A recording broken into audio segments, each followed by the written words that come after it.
Fala, Rafael. Falo, só não sei o que eu falo. Vou deixar gravando já, porque aí qualquer coisa eu corto depois. A gente ainda tá decidindo, gente, o que a gente tá delirando. Na verdade, a gente tá delirando com as últimas semanas, né? E é por isso que a gente tá assim. E Tem às vezes tema? é literalmente, né? Assim, delirando com as últimas semanas. Porque, Ei, e essa ameaça de guerra aí, hein, cara? Vocês estão acompanhando? Já que é pra falar de tema polêmico. cara, não tô não, mas. Não, lá na Venezuela, cara? Não, nem Não? sabia. Vocês não estão Não. vendo, não? O Não, eu Brasil tô. deslocou, o Brasil deslocou, sei lá, 60, eu não sei, 150, 150, mais ou menos. 150 150 não vi soldados, ainda. né? Aí os veículos lá, blindados, sei lá quantos são. É porque É, se a Venezuela quiser invadir a Guiana, ela vai ter que passar por dentro do Brasil. é, E aí, é assim, cara. aí é uma encrenca danada, né? Porque, e aí, o governo Lula que quer ter uma relação diplomática com todo mundo na América do Sul, mas ao mesmo tempo não pode autorizar que o exército venezuelano invada o Brasil para passar pro lado de lá. Não é assim que a coisa funciona, né? Então é uma encrenca mesmo, né? Quero até fazer fronteira, né? Mas num lugar em cima que não faz o menor sentido. Então, para chegar aonde ele quer, aonde o É, Maduro quer, né? Teria que ser pelo ar ou atravessando a ponta ali do Brasil. Quer dizer, isso é interessante, né? Delirando com as ameaças e com as chantagens da vida, porque é muito doido isso, né? Assim, essa situação, né? Pô, eu quero ser diplomático, mas também não vou ser trouxa, né? Ou não? é foda, é foda. Não, passou um negócio aqui pela minha cabeça. Porque é muito diferente, né? Você ser diplomático do que ser trouxa, no final das contas, se a gente for pensar, né? Eu acho que tem muito a ver com a ideia do respeito também, né? Respeito no sentido de ter contorno, né? Ó, meu território vai até aqui e o seu vai até aí, né? Não vou ser bonzinho a fim de você também me É abusar. engraçado. É engraçado isso aí que você tá falando, cara, porque é melhor a gente definir um tema, cara. Senão vai acontecer o que aconteceu semana passada. Não, mas A vamos, gente vamos, vai vamos. ficar O falando uma hora. que que você Eu já ia acha entrar no assunto e a gente ia ficar falando uma hora. com Depois eu as falo dessa merda. ameaças? As ameaças, pô. Não? Ameaça? Pode ser, tudo Rafael bem. foi até embora lá, ó. Você se sentiu ameaçado, Se né? sentiu Saiu correndo. ameaçado. Me senti ameaçado. Com Sei, respeito, gente. então. A Decidam gente aí, já vai. Não, delirou com ameaça é respeito? legal. Ameaça é legal porque acho que ameaça inclui várias outras coisas, né? A ameaça que é concreta e que não é, a ameaça que é imaginal e que não é, né? Assim, uma ameaça É, imaginal que é real, né? é. Assim, a própria paranoia que a gente estava falando um pouco na semana passada. E é uma forma de controle, né? Uma forma de poder, assim. Eu tô vendo uns seriados aí, né? Que eu não vou falar qual que é o nome pra eu não ser cancelado, tô zoando. Talvez eu nem seja cancelado, mas enfim, que você vê, por exemplo, uma simbiose muito grande de filho com mãe, sabe? E o relacionamento deles é todo baseado em ameaça. Todo, assim, sabe? É uma codependência que, sabe, no fundo é aquela lenda do Percival. Se você for embora, eu vou morrer, sabe? É, Eu não vou contar pra minha mãe que eu tô namorando porque ela pode achar ruim. Eu. é, na cena que eu vi foi muito engraçado. A mãe e a nora começaram a discutir. Aí o cara falou assim: Nossa, ele começa falando assim: Eu vou levar ela para dar uma arrefecida na cabeça, para acalmar a cabeça, porque eu amo muito ela. E aí corta a cena, tá levando a mãe, sabe? E a esposa que se foda, né? Nada das contas. Ela que se vire. é. Eu fico um pouco nervoso com isso, assim, sabe? Pô, tirando outras Cara, coisas, é né? interessante isso aí. É um negócio que, porra, o Val de vez em quando falava isso, depois a gente passou muito mais desse assunto, mas de vez em quando eu falo disso, né? Que, de uma imagem que ele traz do Rubem Alves, que eu acho que a gente já até brincou aqui, que tem dois tipos de casamento, lembra? Dessa? né? Assim que ele fala, o Rubem Alves fala, tem dois tipos de casamento. Um é um jogo de tênis, o outro é um jogo de frescobol, né? É simples, são duas raquetes e uma bolinha. Num, você está tentando fazer o outro errar o tempo inteiro. No outro, você se mata para consertar o erro do outro, enquanto o outro se mata para consertar o seu. Se você erra, você fica chateado. Se o outro erra, você fica chateado, porque a brincadeira toda é manter a bola em jogo, né? Não é fazer Maravilhoso. o outro errar. É muito legal isso, cara, porque não serve só para relacionamento amoroso. Serve para isso que você está falando, né, Léo? Que é, tipo, parece que todas as relações, todas assim, né? Claro que eu estou generalizando, enfim, né? Mas que as relações são pautadas na competição. Fica esperando o outro errar, eu fico esperando o outro errar, né? O cara fica esperando o outro errar para poder se mostrar, para poder aparecer, para poder dizer depois, está vendo? Errou. Inclusive na relação analista analisando, viu? Dá É para a gente ver verdade. umas coisas assim, né? É verdade, né? Você tá falando isso, né? E eu tava pensando em alguma coisa que eu acabei de esquecer.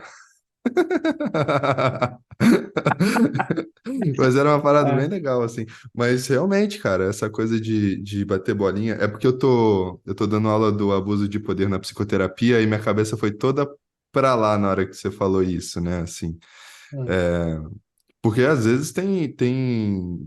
O analista ele pode inconscientemente comprar o famoso quem sabe mais, por exemplo, né?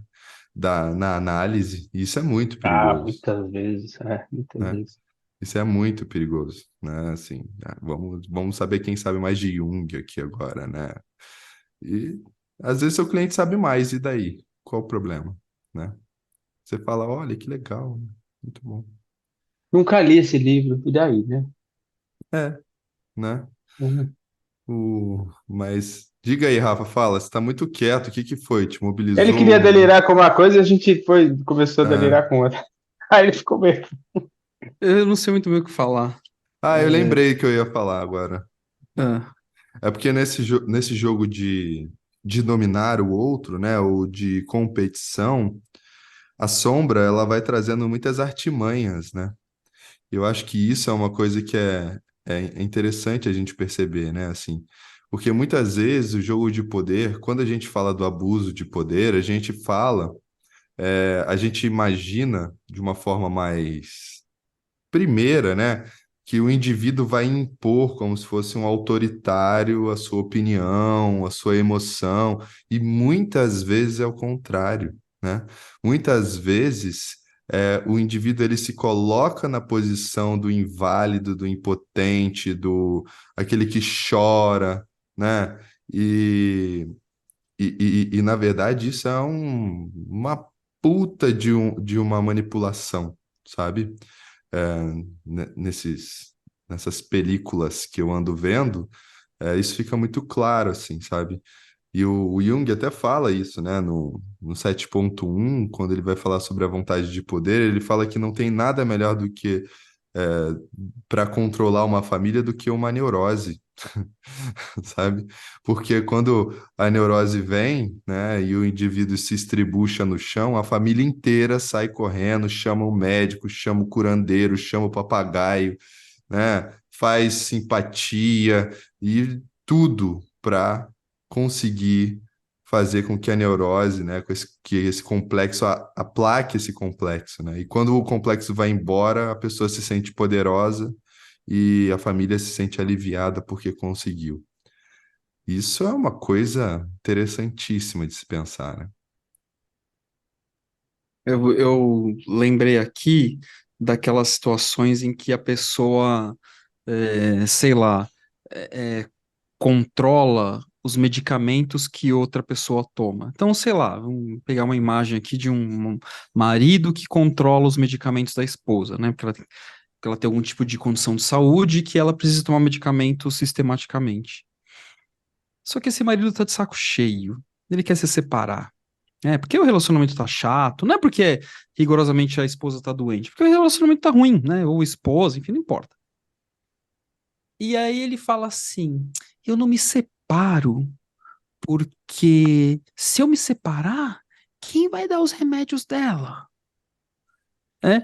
E a pessoa fala isso numa fantasia de que ela é uma pessoa muito boa. por que ela cuida dos medicamentos da outra pessoa? Sem ter consciência que por trás dessa pretensa bondade, e a gente não pode dizer que não exista algo de bondoso nisso aí, mas por trás disso existe controle e manipulação, né? Acho que um filme que demonstra isso de maneira muito clara é o filme A Baleia.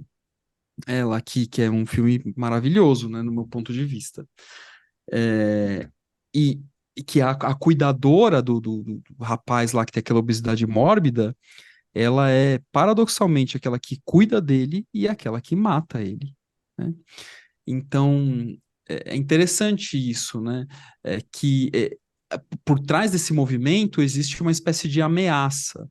Porque um está falando assim: olha, se você não cuidar de mim, que vai ser de mim? E aí você se sente ameaçado, né? E o outro, meu, se eu não cuidar dela, o que será dela? Então, eu me sinto ameaçado numa espécie de dever moral de fazer aquilo que é, entre aspas, o certo. Mas e o que que é certo, o que que é errado, né? O Jung já falava lá, ele deixa isso claro, eu gosto disso, eu destaco isso, eu falo muito em sala de aula isso, que quando a gente fala de complexo, é muito comum confundirem ou tomarem a temática do complexo como sinônimo de trauma, de um trauma emocional. E claro que pode ser, mas o Jung deixa claro, e mais do que Jung deixa claro, o consultório fala para a gente todos os dias que, na verdade, o complexo ele tem uma relação íntima com padrões de moralidade. Então, e aí a gente precisa dar a mão palmatória ao movimento do Freud, porque ele começa falando com essas Uhum. questões da moralidade, né? E o Jung vai legitimar isso. A única diferença é que o que o Jung vai entender como moralidade vai ser diferente do que o Freud entende. Mas é, então é interessante como eu gostei disso que vocês falaram aí, de que os relacionamentos têm sido construídos na base de ameaças.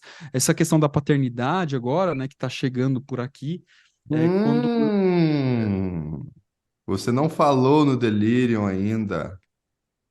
eu não falei no delírio? Não Não, anuncie, não. Rafael Rodrigues. Polêmica. Não, não é polêmica, porque se fosse polêmica seria de outras formas e aí ia ser meio estranho. É, Tô brincando. então, eu não falei o que no dele, que eu vou ser pai? É isso? Ah, É. parabéns. Obrigado. Como se fosse É. novidade para vocês, né? Mas só para fechar, eu vejo essa coisa. Então, como a paternidade está chegando perto por aqui, é interessante notar, às vezes escutando, pessoas próximas até, como a relação com os filhos também é construída na base da ameaça, sem que a pessoa se dê conta, né? Não sei, depois que eu for pai, eu conto para vocês, porque é difícil também falar, né? Oh, olha só que legal que o Adolfo Guggenbuchreich fala no livro. O filantropo generoso quase sempre é motivado, entre outras coisas, pelo desejo de ser respeitado e honrado pela generosidade que ostenta. Nem por isso sua filantropia tem menos valor. Eu acho muito legal isso, né? Porque é sempre esse jogo de luz e sombra, né? No final das contas. A gente é, a gente está num relacionamento, né? E como o Jung fala que o oposto do amor é o poder, ele está falando que um é a sombra do outro. Significa que eles vão estar presentes, gente. Não vai, a gente não pode cair na ilusão, por exemplo, de achar que agora que tem amor, o poder foi embora, né? Não, né? A gente sempre vai ter que ficar de olho no poder, na vontade de prestígio ou qualquer outra coisa, né? E tentando servir, né, ou lutar em prol do amor, né? O que o Zé falou do jogo, né, de frescobol e de tênis, para virar jogo de tênis é um pulo, né? Não é uma coisa tão difícil disso acontecer, né? E É legal, mas sabe o que é legal na prática? Se você transformar o jogo de frescobol num tênis, na hora você percebe. é, Não funciona. Assim, não funciona, não dá. Às vezes você pensa, eu vou ganhar aqui. E aí, bicho, acaba com o jogo, assim, você acaba com a coisa, né? cara, Porra, sabe que uma merda. coisa que eu acho Não deu certo esse negócio. muito interessante? Sabe uma coisa, um fato concreto que se revela disso tudo?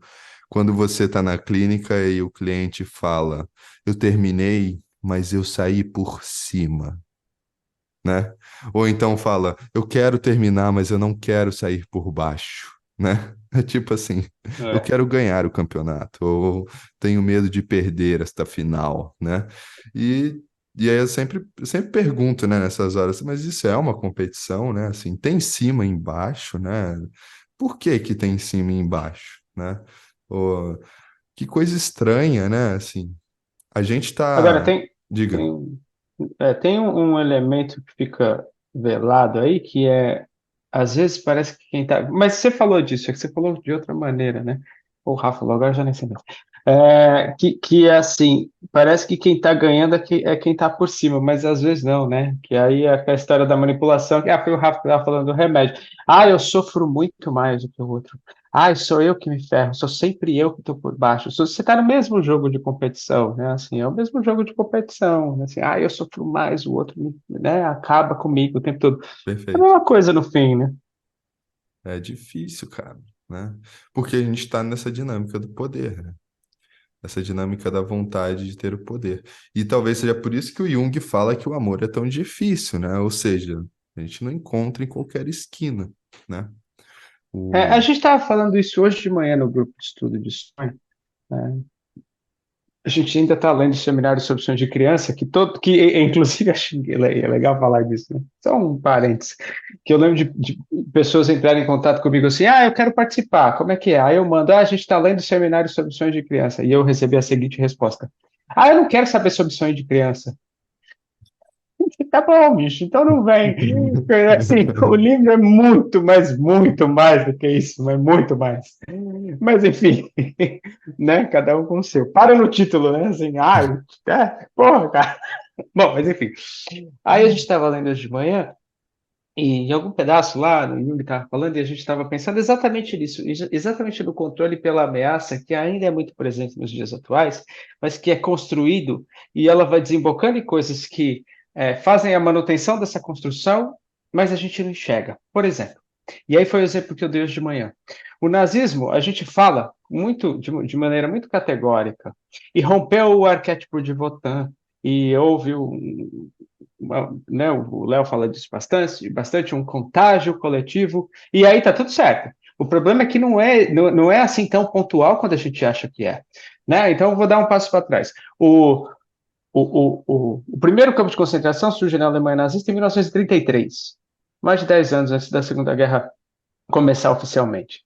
Antes disso, o fascismo que surge junto com a Primeira Guerra, antes da Primeira Guerra, mas né, aí tem a Primeira Guerra, e depois da Primeira Guerra é que ele realmente ganha corpo. Ou seja, houve uma construção para acontecer o que aconteceu na Segunda Guerra Mundial. Né? Não foi de uma hora para outra, porque parece que foi de uma hora para outra. Rompeu o arquétipo e todo mundo ficou louco, e a Alemanha nazista ficou louca. Não, teve uma construção de personalidade baseada na ameaça de toda uma juventude nazista, né? Assim, porque os caras iam para o treinamento lá novinho, com 8, 9, 10 anos de idade, eles já estavam recebendo uma instrução antissemita e nazista. Ou seja, houve uma construção. O Hitler não construiu um exército, né, assim, de um dia para o outro.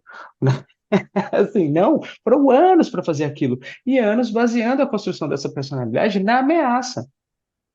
Depois a gente tem Guerra Fria, que é a mesma coisa, né? Assim, uma puta paranoia, onde está o inimigo, não sei o quê. Mas isso vai mudando de cara e mudando de cara, e a gente vê o que a gente viu acontecer nas últimas eleições, né? Assim, uma que o Bolsonaro ganhou e na que ele perdeu, mas assim, o jogo era o mesmo. Né? Assim, o jogo era de ameaça. Lembra das maluquices? Você vai ter que dar uma madeira de piroca para o teu filho. Você vai ter que dividir sua casa, porque se o Lula ganhar, o país vai virar comunista, e aí, se você tem casa própria, você vai ter que dividir. E é isso, né? Assim, uma ameaça paranoica de uma realidade que influencia, que a gente sabe que influencia, de uma realidade marginal que a gente sabe que influencia, porque se não influenciasse, o cara não tinha ganhado. E agora na Argentina, lá, o Milei, também, né? Assim, também não tinha ganhado se não fosse da mesma maneira. Ou seja, o mecanismo é o mesmo, cara. É o mesmo. E a coisa vai se construindo, e se a gente olha só de maneira pontual, que é o que a consciência unilateralizada e literalizada costuma fazer, a gente perde a construção histórica dessa porra.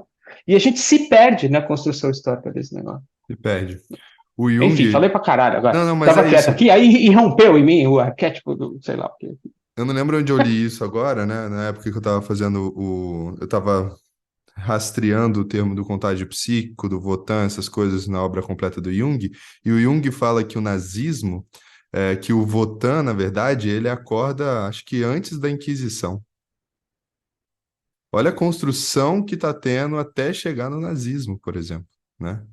E então, assim, não é uma coisa que é, todo mundo acorda e está contagiado, né? Tá possuído. Pode ser que aconteça? Até pode, né? Assim, de alguma forma pode, né? Foram uns casos, por exemplo, que eu consegui analisar, porque a gente tem um fôlego, né? Então tem que analisar casos mais curtos. Mas se a gente for olhar, por exemplo, esse arquétipo, né? Ou esse movimento psíquico, a gente pode até chamar assim, para ficar talvez um pouco mais específico, o movimento específico da ameaça, do poder, do. Parece que até a ideia do anticristo mesmo, né? Que o próprio Jung vai falar, né? Acontece logo depois dos primeiros cristãos, né?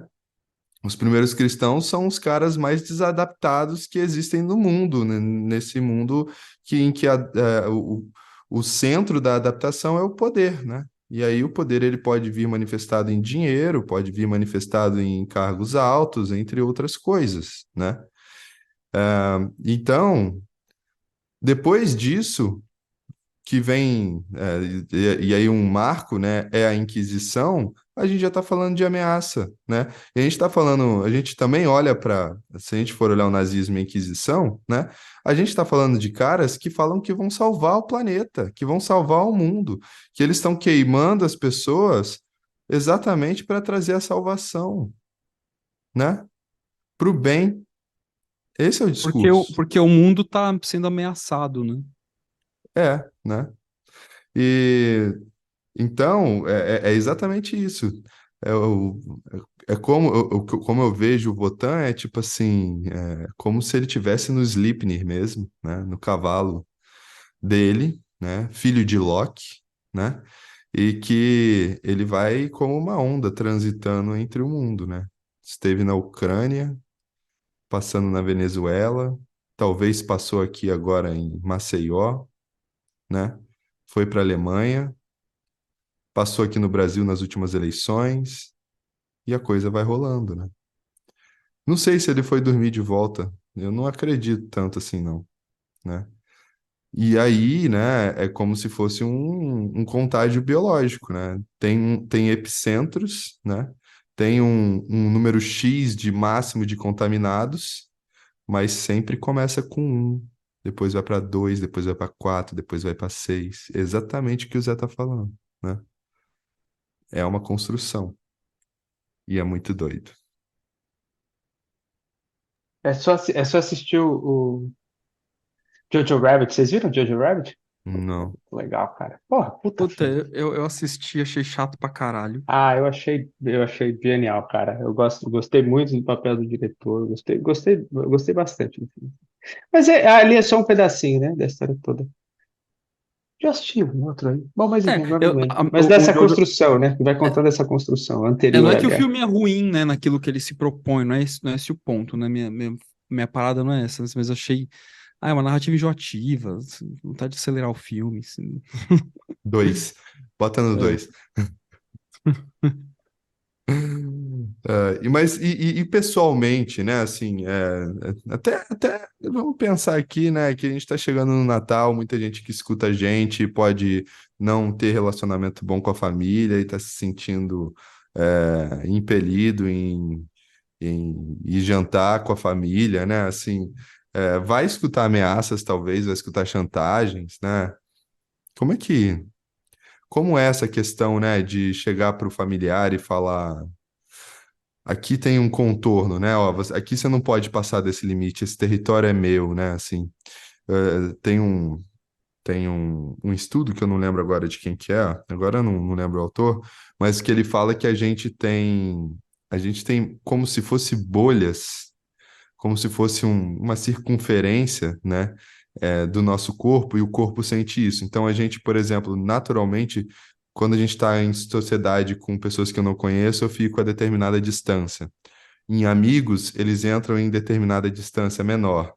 E aí, chegando cônjuge, é uma determinada distância bem menor ainda, assim, sabe? Que vai da intimidade para o social, assim. É bem legal esse estudo, né? Eu usei muito ele para fazer um artigo científico sobre o abuso dos metrôs de São Paulo, que eu só publiquei em congresso. Abuso sexual dentro dos metrôs, é Não, isso? o abuso corporal que o metrô causa na gente, né? Por falta Ah, de, né? de espaço.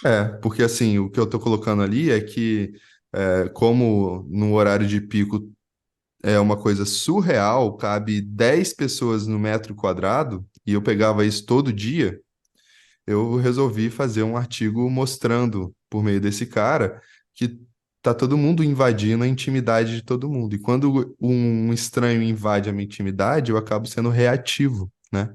O que a gente pode levar metaforicamente e até literalmente para janta em família, né? Aquela pergunta, por exemplo, e os namoradinhos, né?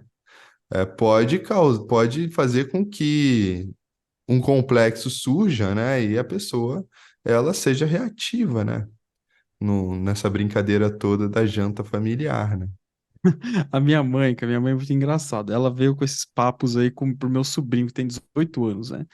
E eu, ex-namorado, eu falei, mãe, não pergunta isso, é constrangedor, deixa o menino tá lá, tá, pô, desbravando a vida, né, não sei o quê. Aí minha mãe daquele jeito, bobagem, bobagem, eu sou a avó dele. E eis Né? um abuso em família. E os namoradinhos, você engordou, né? Olha como tá seu cabelo, né? Você tem que cortar o seu cabelo e fazer sua barba, né? Coisas desse tipo, assim, que você. Ou você escuta tanto, dessensibiliza e passa de um ouvido para o outro e você não escuta mais, né? Que também não é uma coisa legal, né? E que aí você pode acabar desconsiderando tudo da pessoa, ou então o complexo vem e a reatividade chega, né? E a ameaça, né, ela é combatida com reatividade, né? Quando a pessoa não foge, né? Acho que ela leva para um estado mais, vou colocar aqui a palavra, né, mais primitivo, né, mais animalesco da gente, né? E acaba tudo se tornando tóxico, né? Se você não tiver perfil de rede social, né? Se você não, você não participar das coisas. O que é que eu estava pensando aqui? É muito Fugiu. doido, né? Porque às vezes a Não, pessoa não, ela... lembrei. Diga, diga. Rapidinho. Não, uma imagem que eu acho que eu trouxe até no passado também, que eu falo que nessa época quem se reúne, na verdade, são os complexos, né? A É. festa de, a festa de Natal, o ego chega lá achando que vai arrebentar. Aí, bicho, os caras começam a tomar uma cachaça, quando viu, já foi. Tipo, virou uma festa de complexos, assim. É impressionante. Eu adoro os atendimentos depois, sabe? É. Em janeiro, fevereiro. O que vem de material, cara, é impressionante, assim. Cara, e assim, e festa de Natal, a gente até quer delirar sobre o Natal em algum momento, né? Mas também é tudo é um jogo de ameaça velada, né, cara? Assim, puta, é a comida. É claro, vamos lá, gente, vocês que estão nos ouvindo aqui, claro que eu não tô dizendo todas as festas de Natal, né? Tem, seguramente tem algumas que são muito interessantes, nananana, mas eu tô fazendo uma imagem, assim, daquilo que a gente escuta em consultório, daquilo que eu pessoalmente experimentei ao longo da minha vida, assim, cara, uma pressão, não sei o quê, não sei o quê, é a comida, não sei o quê, uma coisa que é pra ser tão legal, né? Acaba virando um inferno, cara. Por isso que eu confesso que esse ano, por isso que eu vou ser rebelde, assim, vai passar o Natal, Clau, eu e o bebê, cara, assim, só nós três E a viajando. Fifi, Clau, cara? oi? E a Fifi? Não dá, cara, que a gente vai viajar, Nossa, não dá pra levá-la, senão eu adoraria passar o Natal, nós quatro, né? começou. Mas Começou começou o quê? a Não, exclusão, o tadinha, imagina, cara, abandono. eu incluo ela em Em tudo que eu casa, em posso, cara. casa não tem Natal, né? Nunca teve. Quer dizer, Tinha casa, minha família, né? Meu núcleo familiar não tem Natal. Meus pais são budistas, né? Então não tinha, assim. A gente passava o Natal meio que nos vizinhos. Isso era legal na Zona Leste, assim. Eu morava na Zona Leste, porque a Zona Leste era a minha cidade do interior, o bairro que eu morava. Então, tipo, festão, assim, virava uma festa da rua. Você entrava na casa das pessoas, todo mundo entrava na casa do outro, era muito legal. Mas meu núcleo familiar mesmo não tinha comemoração de Natal. Agora, com a família de Manu, eu vou pra lá, a gente comemora e tal. Mas No na meu, infância não tinha, não. na minha infância teve, eu esperava o Papai Noel. Eu não lembro quando eu descobri que o Papai Noel era simbólico. Talvez minha mãe sempre falou desse jeito. Mas eu lembro de um dia que eu tava na janela e eu escutei o sino, assim, foi maneiraço. E, mas sempre teve. Espero proporcionar isso para Olga um pouco, sabe? Trazer essa magia. Só que tem uma questão, né? A minha cidade, Natal, é Natal o ano inteiro. Como assim? Não entendi. Penedo é Natal o ano inteiro, né? Eu moro na frente. Se você pedir uma referência de onde eu moro, é na frente da casa do Papai Noel e do lado do Shopping dos Doentes, né? É mesmo, É, cara? ué, tô falando. Você acha que eu sou junguiano por quê? Você acha que eu sou junguiano porque eu gostei de Jung? Não, é porque eu já vivia nesse delírio, né? Nesse mundo de fantasia, né? Mas é sério, é na frente. Se alguém pedir uma referência, é exatamente isso. É na frente da casa do Papai Noel e do lado do Shopping dos Doentes. E tem doentes, e tem Papai Noel o ano inteiro, e tem luzes de Natal o ano inteiro, tem renas, e só não neva, mas é o ano inteiro Natal. Mas eu nunca fui pra lá. Lá faz frio um pouquinho, assim, né? Então, faz, né? No inverno já chega a zero, já nevou lá no Pico das Agulhas Negras, né? Então, é a serra do Rio de Janeiro, né? A parte serrana. É uma colônia finlandesa chamada Penedo, Itatiaia, Rio de Janeiro, né? Mas aí na verdade, o que que acontece? É uma colônia finlandesa e aí alguém teve a ideia de fazer um lugar onde que se chama a Casa do Papai Noel, né? Pequena Finlândia, a Casa do Papai Noel. E virou o sucesso do bairro, né? Do lugar. E virou quase que uma Gramado, né? Só que Gramado não é Natal o ano inteiro, Penedo é, né? A hora que você chega em Penedo no centro, tem um Papai Noel gigante, mais ou menos de 4 metros, te abraçando, assim, uma estátua, sabe? Então, sei se a gente nos dessensibilizou também um pouco e tal, mas acabou que o nosso Natal ele era muito mais de confraternização na minha família, de jantar junto, e também não esperava meia-noite, sabe? Não tinha essas coisas assim, do que qualquer outra coisa. Os meus natais sempre foram agradáveis no final das contas, né? Em outras famílias que eu convivi, aí a coisa era mais jogo de tênis, assim, sabe?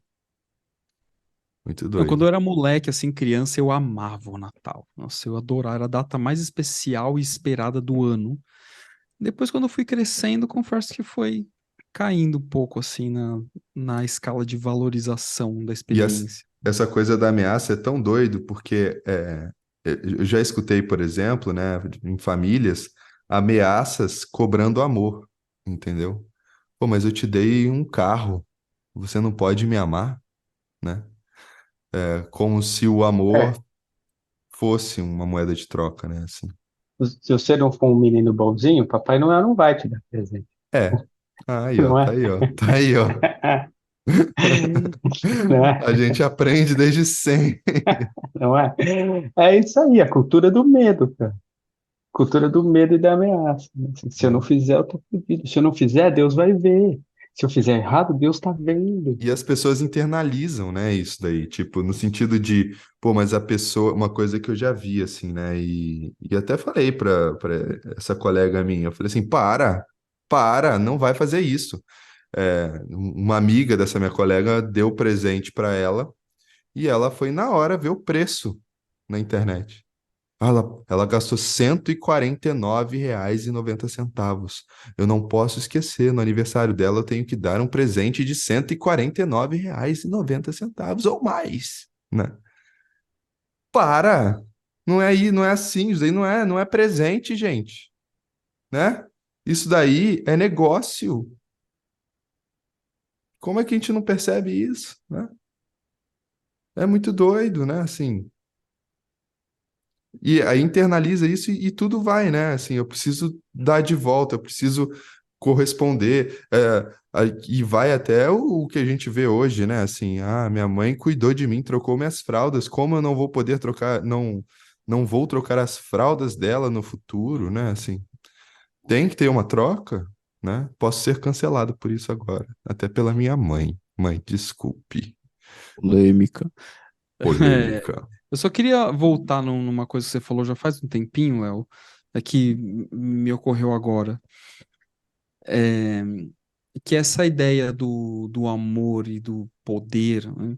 Tem até um artigo que eu escrevi para o site do IGEP, que eu pessoalmente gosto bastante dele, que se chama Paixão e Poder, que eu faço uma aproximação do estado de apaixonamento, né, do complexo de paixão, né, pensando na paixão como complexo, e que ela tem um caráter da imagem do poder. Então eu proponho ali, claro, ensaísticamente falando, né, não é uma teoria, de que o estado de apaixonamento ele está muito mais próximo do poder do que do amor, né? Então eu amplio isso lá. E nesse mesmo artigo eu faço uma menção a uma passagem do Novo Testamento, já que a gente colocou o Natal aqui para participar dessa conversa, que é o paradoxo do poder e do amor quando Jesus está ali no deserto, né? E o demônio chega para ele e fala assim: Olha, tá vendo tudo isso aqui? Eu posso te oferecer, né? Esses reinos serão seus. E a resposta do Jesus, na minha interpretação, e é assim que eu coloco no artigo, ela é dúbia, né? Porque ele fala assim, né? E aqui é a Bíblia de Jerusalém que eu estou me pautando para falar isso. Ele fala assim: só me interessam os reinos se eles forem de Deus. Para mim, o que ele está dizendo? Ele está dizendo o seguinte, né? Falando um pouco, de maneira um pouco debochada, com respeito à religião de todos, só para fins didáticos, né? É como se Jesus estivesse falando assim: olha, até que seria legal, né? Ser dono dessa terrenaiada toda aí, né? Eu curti essa ideia. Mas, já que é para eu ter isso tudo que você está me falando, que seja para servir ao outro. Né? Então, isso é um paradoxo, né? Então, assim, Pô, tá você tá bom, ligado que o Jung fala isso no Seminário de Zaratustra, né? sério? Ele faz Não. essa mesma análise que você, só que ele fala assim, Jesus muito provavelmente reconheceu que o demônio é a sombra dele. Então ele queria e não queria ao mesmo tempo. E por isso mesmo, com essa resposta, aí ele vai explicar a função transcendente, né? Ele cria o reino dos céus. Tá Nesse vendo? aqui, cara, Cara, eu acho que tá aí. Eu não eu li não esse li esse, livro só tá aqui ainda, mas enfeitando com story. eu tava lendo o traduzido informalmente, né? Esse é o original, né? Então, Então, mas é isso, né? Ou seja, é uma proposta metafórica da leitura do paradoxo, ou seja, é, tá bom, né, que você tenha poder, né, de alguma forma. Naturalmente, pais têm poderes sobre filhos, professores têm poderes sobre alunos, políticos têm poder sobre uma população, né? Naturalmente isso acontece de alguma forma. Mas talvez o que a gente esteja querendo dizer aqui é que então que esse poder não seja usado para construir apenas ameaças, pautado em ameaças, mas seja um poder altruísta, um poder amoroso, um poder que essa outorga de poder que você tem, que seja para servir e não para simplesmente alimentar seu próprio ego, né? Partindo do pressuposto de que a paixão é um movimento autoerótico projetado, é, então, que esse movimento não seja para satisfazer o seu autoerotismo, e sim para que ele tenha uma relação com outrem. Então, me lembrei falando de falar do, isso. falando disso, né? Falando de presente também e tal, e de poder, o Zé e eu, a gente tem um artigo que a gente fez sobre a dádiva, sobre a cultura da dádiva, do Marcel Mauss, há muito tempo atrás, a gente escreveu isso. E é É muito verdade, nem lembrava disso. interessante que tem uma cultura, né? Não lembro se é as Plochá, mas agora faz tempo que eu li isso, faz alguns anos. E é muito interessante porque eles festejam dando presentes e eles guerreiam dando presentes. Quando eles estão festejando, né, eles dão os presentes uns para os outros, sem importar com o valor do objeto e, e na dinâmica do que eles chamam de gratidão.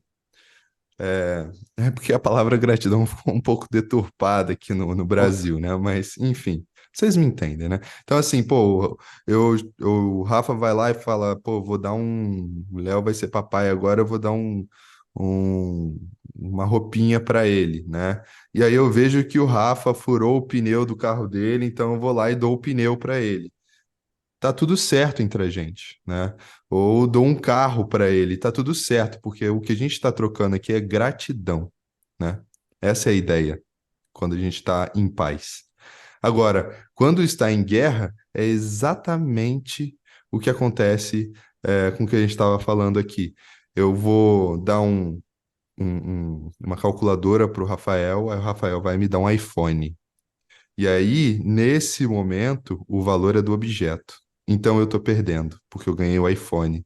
O que isso está implícito aí? Está implícito que ele tem muito mais poder do que eu e por isso ele pode abrir mão de um iPhone e me dar, né? E aí eu vou lá e dou um carro para ele, e ele me dá um helicóptero, eu dou um avião, e aí ele me dá um Boeing, e aí eu dou uma ilha para ele. E aí ele não consegue mais dar nada e fala: "Você ganhou", né? E eu vou ter que ficar ainda com essa ilha e pensando, né? A gente pensa aqui, né? Tem uma sombra em mim falando assim: tudo bem, eu perdi, pode me deixar com um helicóptero e com a ilha, não tem problema, né? Mas nessa cultura, né? Tipo assim, a ilha, ela é o símbolo de ter perdido a guerra. É muito doido, né? Muito doido. E é o que era os presentes dos reis, não era? Tinha essa história. Conta O aí que eu cara não dava um sei. presente, o cara dava um presente pro outro rei saber, ih, bicho, o cara tá presente aqui. Aí, O perfeito. presente era exercício de poder, né? Assim, o cara mandava para ele um negócio dizendo, ó, tá vendo quanto poder eu tenho, né? Assim, bota aí na tua sala, é assim, e lembra de mim todo dia, né? Todo dia você passar pela sala, você vai lembrar de mim, né? Assim, é por Essa aí. Aí estátua não. resumi a história porque eu também não quis contar a história inteira, Imagina, não tô com preguiça. eu tô viajando aqui. Essa estátua não cabe na sua sala? Nossa, eu acho que talvez seja melhor você colocar na frente do reino, então, né? Pesadíssimo. E aí, acabamos? Deu por hoje? Beleza. Delirando com as ameaças. Então, vocês coloquem contornos, limites, entendam seus territórios. Junguianos do mundo, univos. Sem namoradinho do mundo, univos. Ave Maria. Tchau. Tchau. Tchau.